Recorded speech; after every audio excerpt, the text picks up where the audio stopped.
Boa noite, queridos. Amém? Pode abrir a sua Bíblia comigo, por favor, no livro de Atos, capítulo 2, a partir do verso 14. Diz assim a palavra do Senhor. Então Pedro se levantou junto com os 11, erguendo a voz, dirigiu-se à multidão nestes termos: Homens da Judéia e todos que moram em Jerusalém, tomem conhecimento disto e prestem atenção no que eu vou dizer. Estes homens não estão bêbados como vocês estão pensando, porque são apenas 9 horas da manhã. Mas o que está acontecendo é o que foi dito por intermédio do profeta Joel. E acontecerá nos últimos dias, diz o Senhor, que derramarei o meu espírito sobre toda a humanidade. Os filhos e as filhas de vocês profetizarão. Os seus jovens terão visões e os seus velhos sonharão. Até sobre os meus servos e sobre as minhas servas derramarei o meu espírito. Naqueles dias profetizarão. Mostrarei prodígios em cima do céu e sinais embaixo da terra: sangue, fogo e nuvens de fumaça. O sol se transformará em trevas e a lua em sangue, antes que venha o grande e glorioso dia do Senhor. E acontecerá que todo aquele que invocar o nome do Senhor será salvo. Israelitas, escutem o que eu vou dizer. Jesus, o Nazareno, o homem aprovado por Deus diante de vocês, com milagres, prodígios e sinais, os quais o próprio Deus realizou entre vocês, por meio dele. Como vocês mesmos sabem, a este, conforme o plano determinado e a presciência de Deus, vocês mataram, crucificando-o por meio de homens maus. Porém, Deus o ressuscitou, livrando-o da agonia da morte, porque não era possível que fosse retido por ela. Porque Davi fala a respeito dele, dizendo: eu sempre via o Senhor diante de mim, porque Ele está à minha direita, para que eu não seja abalado. Por isso o meu coração se alegra e a minha língua exulta. Além disto, também a minha própria carne repousará em esperança, porque não deixarás a minha alma na morte, nem permitirás que o teu santo veja corrupção. Vamos pular para o 37. Quando ouviram isso, ficaram muito comovidos e perguntaram a Pedro e aos demais apóstolos: que faremos, irmãos? Pedro respondeu: arrependam-se e cada um de vós seja batizado em nome de Jesus Cristo para a remissão dos vossos pecados, e vocês receberão o dom do Espírito Santo, porque a promessa é para vocês e para os seus filhos e para todos os que ainda estão longe. Isto é para todos aqueles que o Senhor nosso Deus chamar. Amém? Pode sentar, o pastor já orou. Nós não temos a pretensão de dar a última palavra no assunto, nem temos, condições disso, e nós compreendemos que esse é um tema muito polêmico e que durante séculos e séculos, pregadores e teólogos sérios, das duas partes, divergem sobre esses assuntos. Eu quero iniciar minha palestra dando um brevíssimo testemunho. Por que eu vou começar essa palestra dando um brevíssimo testemunho? Porque essa palestra se tornará pessoal para você à medida que você se abrir para que o Espírito aplique essa palavra ao seu coração. Amém? Há mais de 22 anos atrás, eu pertencia a outra igreja, estava grávida do meu quarto filho, e 2 semanas antes de eu ter o bebê, dia 17 de junho, eu visitei a Nova Vida na inauguração. E depois não fui mais, tive o bebê, fiquei um tempo em resguardo, e quando eu voltei para a minha igreja antiga, eles estavam numa campanha de jejum e oração, para que Deus movesse os céus e transformasse algumas coisas dentro da igreja, e para que recebêssemos uma visitação do Espírito na nossa igreja, na minha ex-igreja, abençoada também por Deus. E eu fui inserida nesse propósito, não com jejum, porque eu estava com um bebê pequeno, só que em orações, durante 40 dias. E Deus falou ao meu coração: eu vou te mudar para crescimento e serviço. E eu relutei, e eu não concordei, e eu não aceitava, porque eu amava a minha igreja, não era por causa desse propósito que eu estava orando.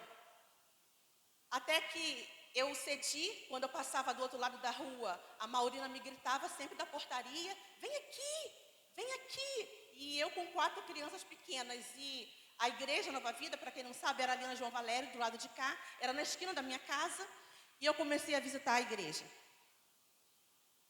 O culto não havia começado, a palavra ainda não estava sendo pregada, e ainda não tinha iniciado o louvor. Todas as vezes que eu visitava a Nova Vida e passava pela portinha de madeira, eu sentia o poder do Espírito sobre a minha vida. Eu percebia a presença do Espírito Santo ali naquele lugar. E eu cedi, graças a Deus, estou aqui há 22 anos. Mas você pode perguntar, mas nada te conquistou na igreja? Foi mesmo só submissão ao Espírito? Me conquistou, sim. O quê? O equilíbrio. O equilíbrio me conquistou. Isso tudo que o diácono Leandro estava pregando, né, vinha pregando aqui falando, que nós vemos nos arraiais, dos nossos arraiais. O equilíbrio me conquistou, da igreja Nova Vida. Olhando aqui o slide, por favor, pode passar? Os nossos objetivos com essa palestra são incentivar uma reflexão, repensar a nossa fé e responsabilidade e despertar a consciência da necessidade de um mover de Deus para hoje, para agora, para os nossos dias. Amém? O movimento pentecostal, eu vou ter que parar para beber muita água. Desconta os segundos, tá?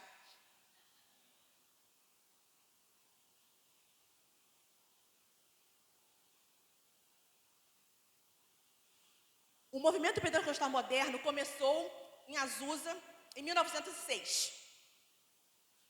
Com a evidência de línguas, mas alguns estudiosos, ou a maioria deles, remontam essa origem a Wesley, há muitos anos atrás. Como que era esse movimento em Wesley? Um movimento chamado Holiness, era um movimento de santidade. E por que aconteceu esse movimento pentecostal na rua Azusa em 1906? Porque eles estavam desconfortáveis com a formalidade da religião. Eles estavam desconfortáveis com aquilo que havia acontecido na Europa, como o pastor citou e como o Leandro citou. Eles estavam desconfortáveis com a aridez que acontecia no meio da igreja, com a paralisia no meio da igreja, com a formalidade no meio protestante. Os seus idealizadores criam que o mover do Espírito que aconteceu no livro de Atos e que nós acabamos de ler, não estava restrito ao primeiro século, mas era para todas as épocas. O movimento pentecostal chegou ao Brasil em 3 ondas. Tá? A primeira onda, 1910, 1911, chegou ao Brasil e tinha algumas ênfases, como vocês podem ver aqui. Tinha ênfase no batismo do Espírito, com evidência de línguas, vivacidade evangelística, santificação e atenção rigorosa a usos e costumes. A segunda onda, 1950, década de 50 e 60, ênfase no batismo do Espírito, línguas, curas, expulsão de demônios e profecias. Terceira onda, 70 e 80, as igrejas neopentecostais, com ênfase no investimento dos meios de comunicação. Alguém pode ler para mim, por favor? Atrás. Todo mundo, por favor.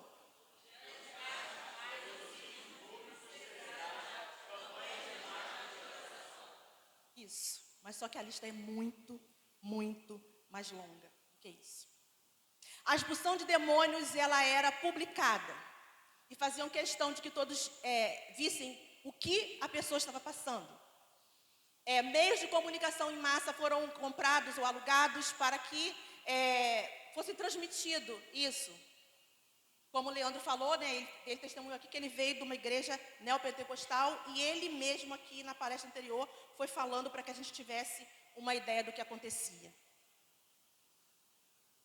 A terceira onda foi o neopentecostalismo. O maior movimento protestante do Brasil, nas últimas décadas, desde 2000, tem ficado sempre acima de 60% no meio protestante. 67, 62, 61. É o maior movimento protestante do Brasil. Contudo, vem decrescendo a sua influência genuinamente bíblica na vida das pessoas e na sociedade. A lista é longa. Isso desencadeou emocionalismo exacerbado. Isso veio desencadeando uma teologia da autoestima, veio desencadeando uma teologia da prosperidade, veio desencadeando uma busca, uma necessidade por bem-estar pessoal.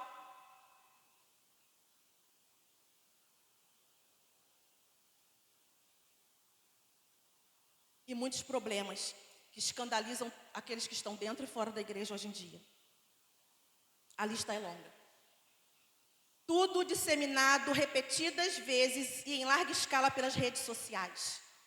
Porque vamos pensar do seguinte: se não existisse internet, o que aconteceu numa igrejinha lá em Santo Aleixo, eu só saberia se alguém de Santo Aleixo pegasse o ônibus ou o carro e viesse aqui me contar, não é?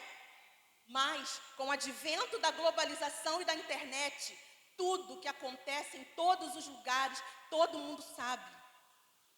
Para o bem, para o mal, para a vergonha. Deixando claro o porquê de muitos cristãos apresentarem dificuldade em viver vida de igreja.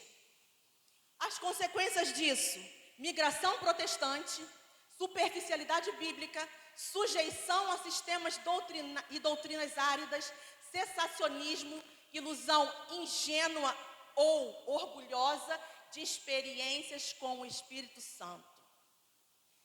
Todo esse problema, com essa terceira onda, e toda essa degeneração do movimento pentecostal, veio trazendo a rebote muitos outros problemas. E nós vemos hoje em dia, nós vemos do nosso lado, nosso vizinho, perto da gente, que a gente conhece e vemos de longe por causa da internet, pessoas que ficam migrando de igreja para igreja, né, para se sentir bem, em busca dessa autossatisfação. Nós vemos uma superficialidade bíblica no nosso arraial. Nós vemos uma sujeição a sistemas doutrinários. Por quê?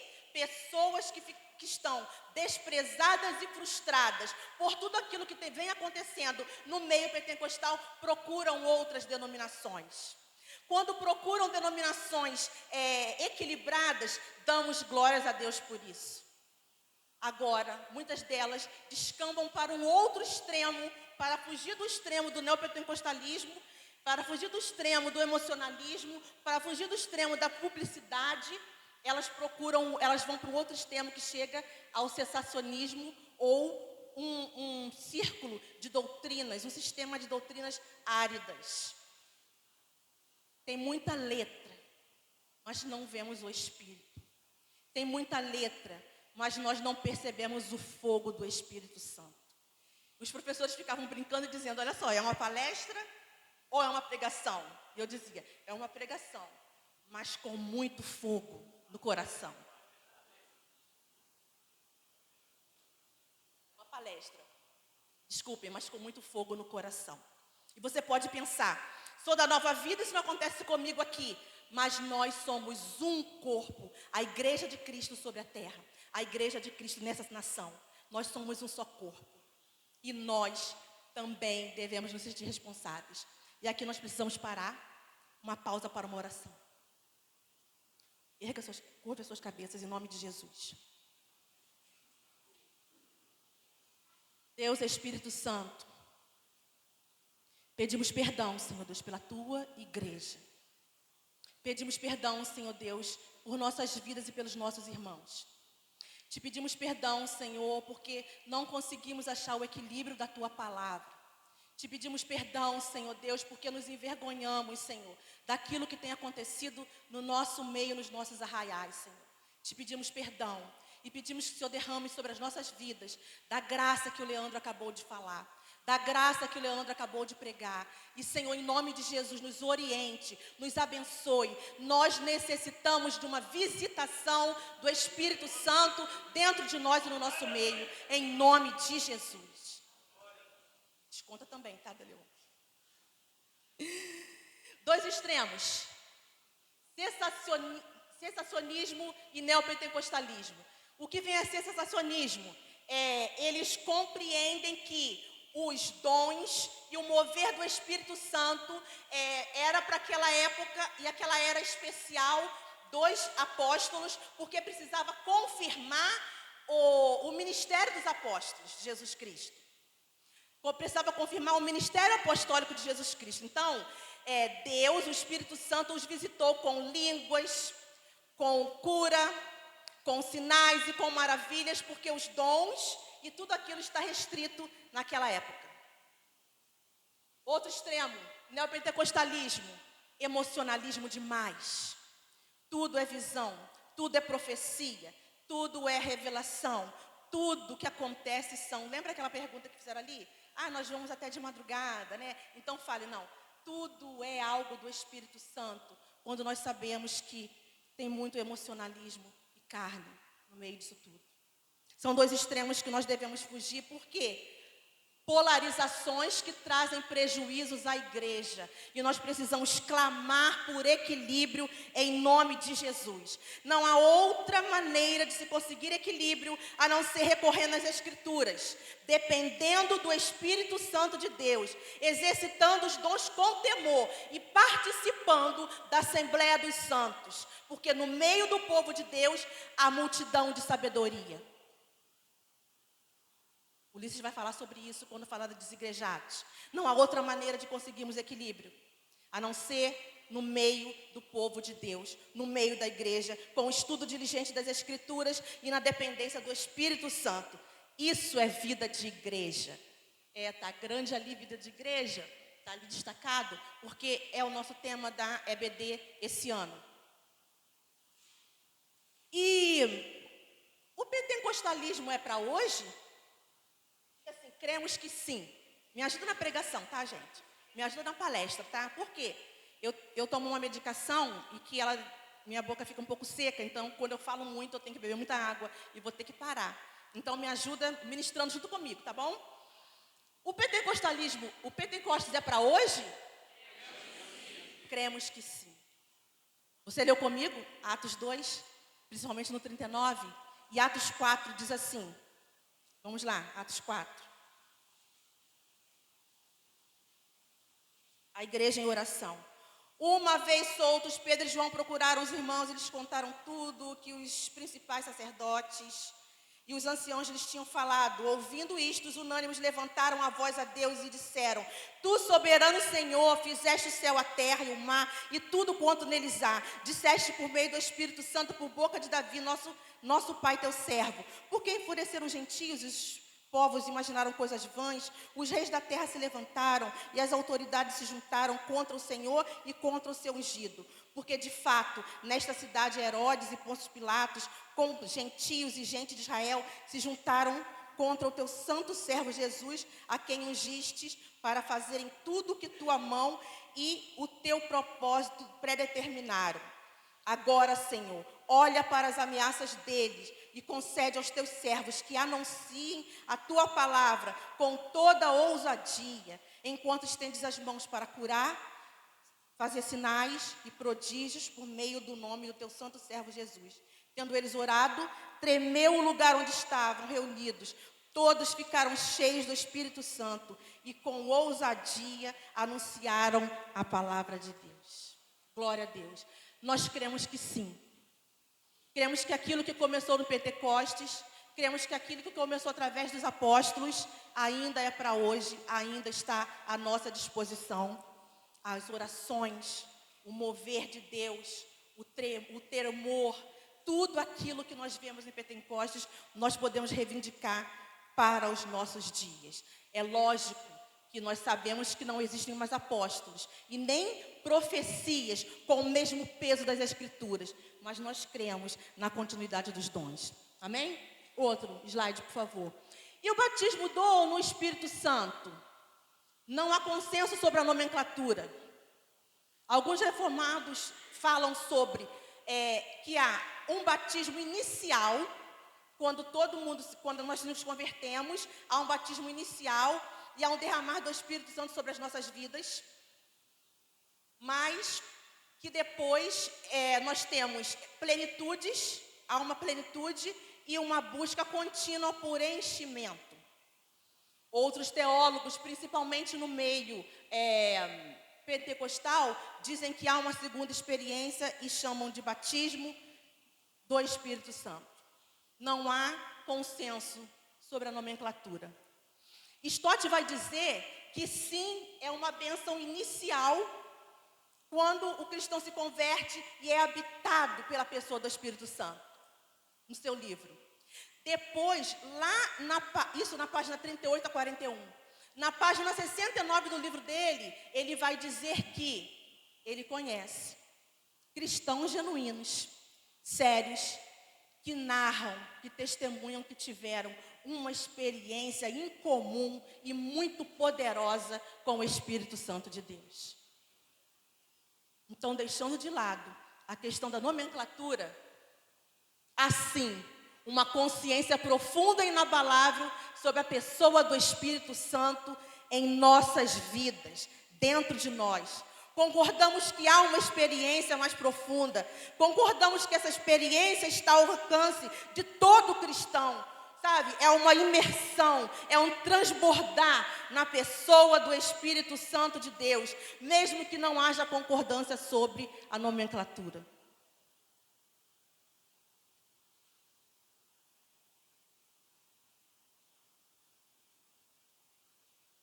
Não creio que não exista a necessidade de busca e enchimento do Espírito, tendo recebido na conversão e podendo ser marcado ou não por experiências sensoriais, trazendo com isso a manifestação dos dons e a permanência dos frutos, caminhando juntos. Pastor Edilson de Jesus Lima.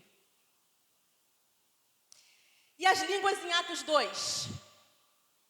Uma inversão de Babel, um fator agregador.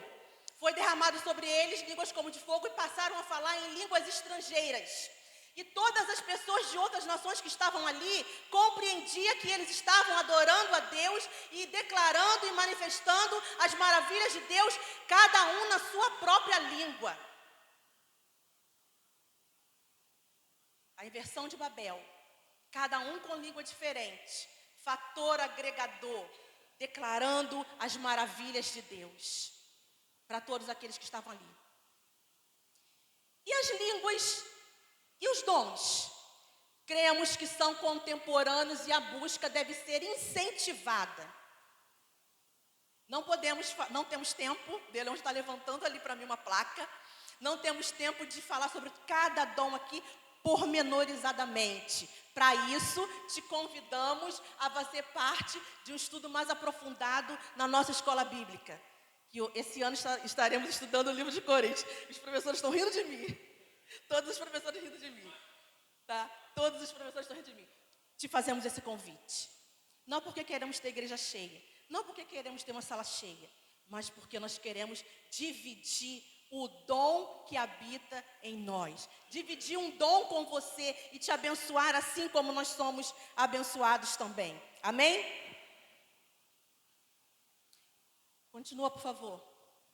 E os dons de línguas? Coríntios 12, 14. Não cremos que seja a evidência do batismo no Espírito Santo.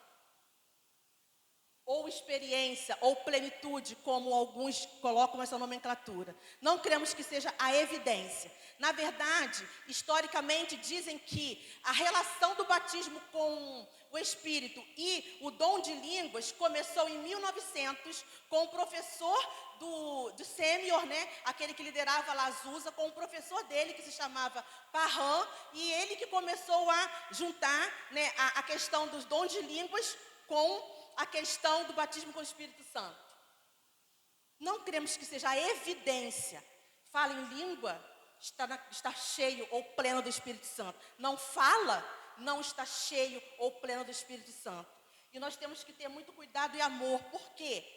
Porque isso já trouxe muita dor a muitas pessoas no meio da igreja. Muita dor. Os dons são daquele que é livre. E ele distribui conforme lhe apraz. Não cremos que seja a evidência do Espírito Santo, mas uma devocionalidade particular. Ela serve para edificação. não deve ser priorizado no culto público. Preste atenção, ela não deve ser priorizada no culto público, mas pode ser incentivada. Dirigidas a Deus e não ao povo. Como assim? Quem ora em línguas fala a Deus. Coríntios fala isso, Coríntios 12, 1 Coríntios 12, 1 Coríntios 14. Quem fala em língua fala a Deus. Ou seja, é uma língua misteriosa que fala de oração, e nisso pode estar incluída ações de graças, súplicas, clamor, porque tudo isso faz parte da oração e adoração. Então, muitos estudiosos colocam como línguas que servem, que têm o propósito de oração e louvor. Amém? Parece não ser universal. Porque Paulo fala lá em 1 Coríntios 12, 30. Falam todos em línguas? Então, o consenso que se chega é que parece que não é um dom universal. Ou seja, talvez não seja para todos. Mas, mesmo que eu não tivesse o dom de línguas, eu posso ter o dom da sabedoria. Eu posso ter o dom do conhecimento das Escrituras. Eu posso ter o dom do socorro. Eu posso ter outros vários dons que são tão importantes quanto ele. Ele parece não ser universal. Passa, por favor. Profecias. Também não há consenso. Parte dos teólogos dizem que, sobre a profecia é somente a explicação e a explanação das Escrituras. E poucos dizem, as exceções são, além da norma, que é a explicação e a explanação das Escrituras, também serve algumas vezes como predição. Continua, por favor. Vamos ler todos juntos esse? Cremos nos dons de cura, sabedoria, palavra do conhecimento, discernimento de espíritos. Sim, somos uma igreja pentecostal. Somos uma igreja pentecostal. Glória a Deus.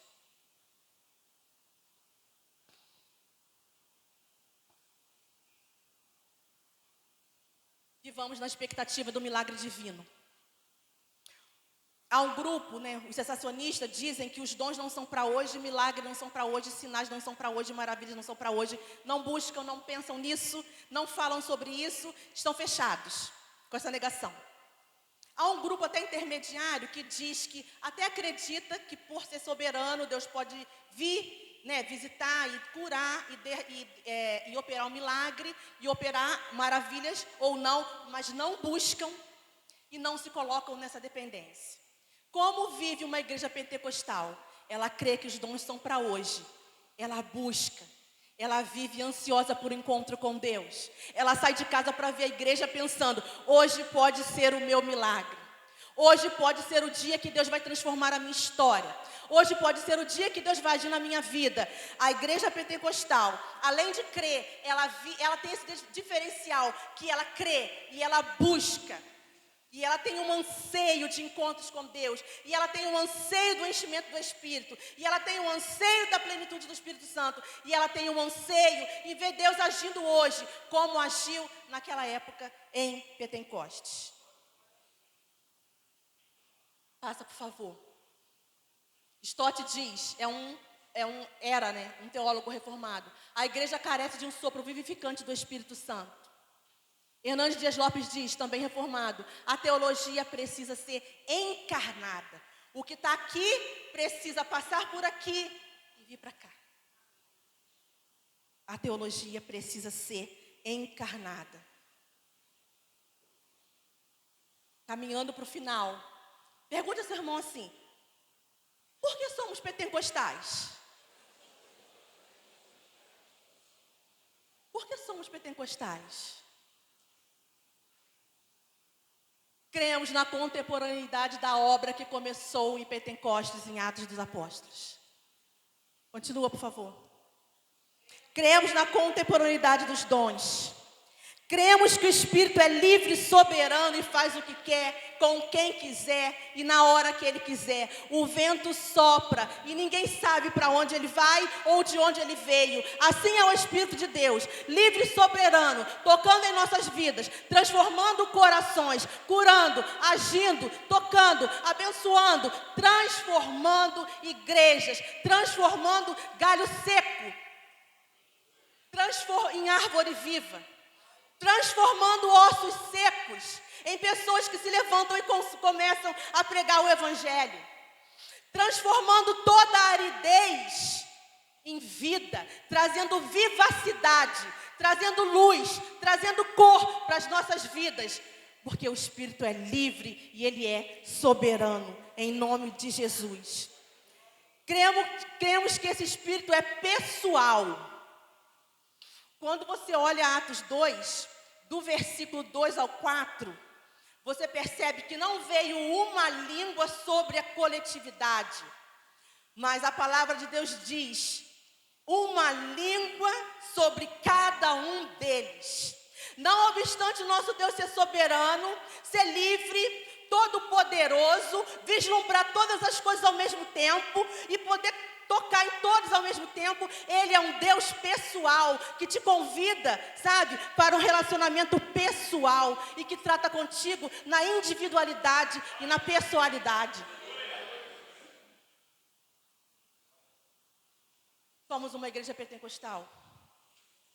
Por que somos pentecostais? Cremos que o fogo do Espírito Santo ilumina, purifica e capacita o testemunho, é poder. Hoje pela manhã eu li algo que meu filho colocou e um pastor conhecido dizia assim: não precisamos de fogo, não precisamos de poder, precisamos de palavra e precisamos de Cristo. Não concordei com ele, acho que foi infeliz. Precisamos de Cristo, precisamos da palavra, precisamos do fogo e precisamos de poder. Porque em Atos 1:8 Jesus diz: permanecei em Jerusalém até que do alto seja revestido de poder. E sereis o quê? Minhas testemunhas. Sem o poder do Espírito Santo, sem o fogo do Espírito Santo, nossas palavras são ocas. Nós não conseguimos chegar, nós não conseguimos tocar no coração, nós não conseguimos porque não há o poder do Espírito Santo. É uma escritura oca, são letras apenas, ou as muitas letras te fazem delirar. Nós necessitamos do poder do Espírito Santo, que vem trazendo vida a esse livro, que vem tocando a cada dia. Quando nós olhamos para a Bíblia, nós vemos Deus agindo, nós vemos Deus falando conosco. Aquilo que está escrito aqui se torna pessoal, porque passa por aqui e vem para o coração. É o poder do Espírito Santo de Deus, agindo nas nossas vidas e através de nós. Por que somos pentecostais? Cremos e testemunhamos que esse fogo desperta paixão. Esse fogo, esse poder desperta paixão. Paixão pela palavra de Deus. Paixão pela adoração. Paixão pela igreja de Deus. Paixão e compaixão pelas almas perdidas. Paixão pelo Evangelho de Cristo. Paixão é um fogo que arde, que Deus acende, que queima de amor, para que Deus derrame novamente da glória dele sobre a nossa vida. Para que Deus cesse com essa aridez da igreja brasileira. Para que Deus dê um basta.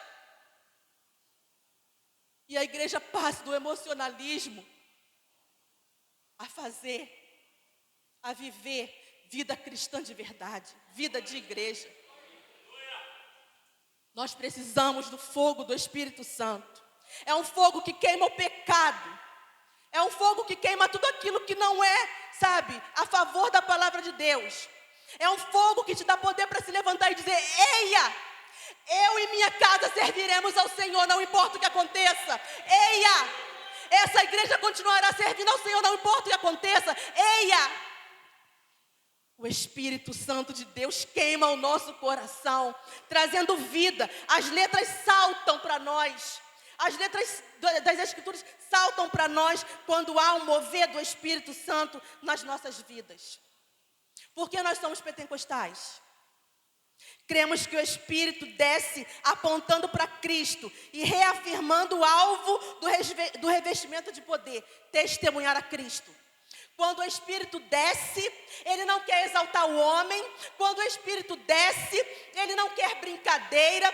Quando o Espírito desce, é algo sério, é algo que causa temor, é algo que causa reverência, porque quando o Espírito nos enche, é para nos capacitar a exaltar e testemunhar o nome de Jesus Cristo, nosso Senhor. Porque nós somos pentecostais. Nós cremos que tudo o que aconteceu no Ato dos Apóstolos pode nos alcançar hoje. Deus é livre, Deus é soberano para fazer o que Ele quer e como quiser. Eu vou ler aqui, que aqui está resumido. Eu estava ontem à noite, tentando passar para os slides, porque eu gosto de passar perto da pregação para que eu consiga gravar, Aí eu tentava fazer sentada, não conseguia, deitada não conseguia, em pé. Aí quando chegou nessa parte aqui, eu gritei na sala, a minha filha falou: "O que foi, mãe?" Eu falei: "Deus falou comigo." Deus falou comigo, e é forte, como gostam de dizer os nossos irmãos queridos assembleanos, e é forte. Deus falou comigo no meio da sala, perto da televisão, minha filha vendo televisão, e Deus colocou no meu coração assim: "Chega de barulho oco.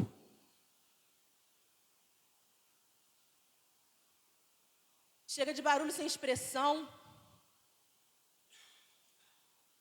Chega de barulho sem conteúdo. De um lado fazem barulho para disfarçar a ausência. Do outro lado, intelectualismo. Usam de intelectualismo, de letras e de palavras que nós nem conseguimos compreender para disfarçar a ausência. Como é a vida no Espírito? Somos humanos, claro que fazemos um barulho ou outro, Nossos sentidos, mas a vida no Espírito é uma vida cheia de conteúdo. É uma vida cheia de paixão por testemunhar Cristo.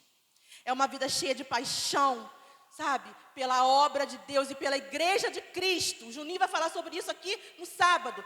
Pela igreja de Cristo. A ausência da plenitude no Espírito é que está fazendo esse barulho todo. É a ausência da plenitude do Espírito. Portanto, equilíbrio. Equilíbrio. O livro do Bispo Walter, dizendo do neopentecostalismo, a história não contada, página 174, diz assim: "Não abandonamos a experiência pentecostal e reafirmamos a continuidade dos dons espirituais. Continuamos a promover a experiência pentecostal com sinais e curas, mas no âmbito mais discreto." E eu substituo isso por com equilíbrio.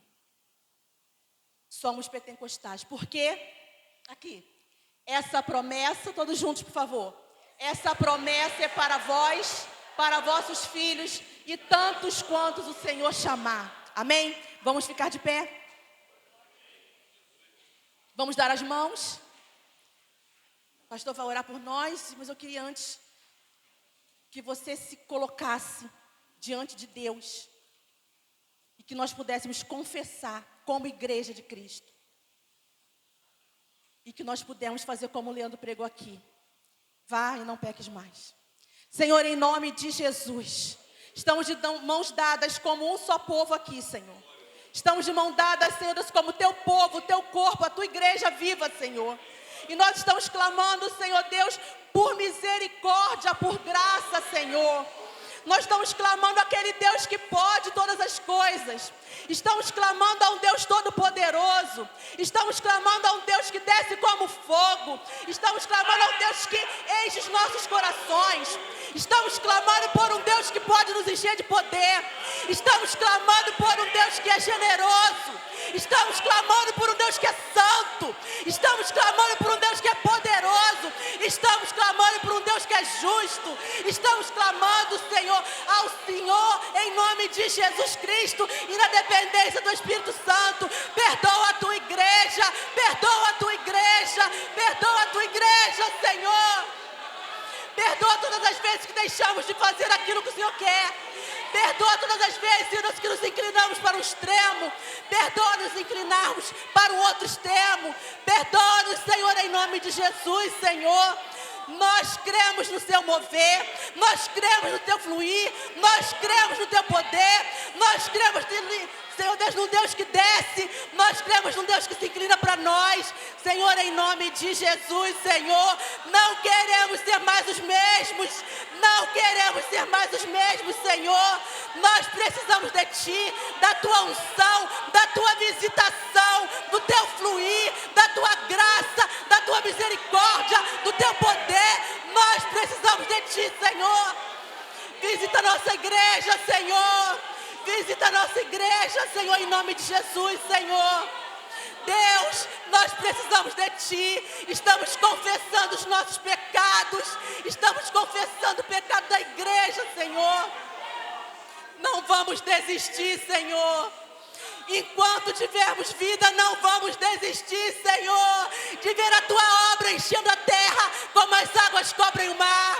De ver a Tua obra enchendo essa nação, Senhor, como as águas cobrem o mar, Senhor. Pessoas sendo salvas, transformadas, santificadas, Senhor. A começar por nós. Acende em nós um espírito, Senhor Deus, um fogo vivificador, um fogo vivificante, Senhor. Um fogo, Senhor Deus, que se compadece das almas. Um fogo que clama pelo Teu Evangelho. Um povo que prega o Teu Evangelho. Um povo que prega a Tua palavra. Um povo que ama a Tua palavra. Um povo que ama, Senhor, o relacionamento com Deus Espírito Santo. Oh Espírito Santo de Deus, oh Espírito Santo de Deus, nós cremos na promessa, nós declaramos a promessa, nós cremos que é para hoje, nós cremos que é contemporâneo, nós cremos porque o Senhor não muda. Jesus Cristo ontem, hoje e sempre será o mesmo. O Teu Espírito habita em nós para nos inclinar para a Tua cruz, nos inclinar para a santidade, nos inclinar para imitar a Cristo, nos inclinar para a Tua obra. É o penhor que está nos nossos corações. Nós fomos selados pelo Espírito Santo. Nós fomos cravados pelo Espírito Santo. Nós fomos alcançados por Tua obra vivificadora. Estávamos mortos em nossos delitos e pecados. O Senhor foi lá no lamaçal. O Senhor foi lá onde nós estávamos, Senhor, absortos em lama, em sujeira, e nos tirou com mão forte. O Senhor nos tirou. O Senhor nos transportou do império das trevas para o reino do Filho do Teu amor. O Senhor nos colocou numa igreja. O Senhor nos fez família. O Senhor nos trouxe até aqui nesta noite, Senhor. Nós nos levantamos contra essa estratégia e sutileza contra a Sua igreja. Nós declaramos que a nossa bandeira é: dependemos do Espírito Santo de Deus. Confiamos na palavra de Deus.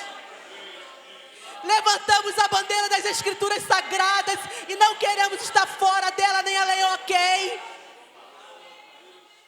Queremos viver vida de igreja, Senhor. Vida de igreja, Senhor. Vida de noiva santificada, ataviada, imaculada e pura. Aguardando o Teu Senhor até aquele dia, até que o Senhor volte. Olha para nós, Senhor, nesses dias de congresso. Olha para nós, Senhor. É o que nós oramos em nome de Jesus.